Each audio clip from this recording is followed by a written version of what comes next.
Good afternoon প্রিয় ছাত্রছাত্রীরা, আবারও ফিরে এসেছি তোমাদের সামনে আগন্তুক ইউটিউব চ্যানেলটি নিয়ে।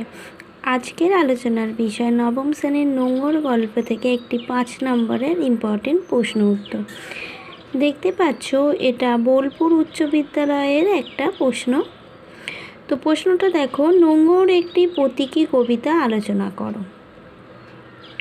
তো প্রথমে শুরুর কথা, প্রতীককে ইংরেজিতে বলে সিম্বল আর চিহ্ন যখন মনের ভাবকে প্রকাশ করে তখন তাকে বলা হয় প্রতীক।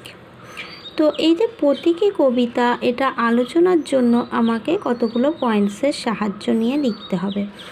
1 নম্বর দেখো, হৃদয়ের অনুভূতি ব্যঞ্জনা। 2 নম্বর, আশা আকাঙ্ক্ষার প্রতীক। 3 নম্বর পয়েন্ট, সম্পর্কের সূত্র। ও 4 নম্বর, সৃষ্টি সম্পদের প্রতীক। এই পয়েন্টসগুলোর সাহায্যেই আমরা পুরো উত্তরটা লিখব।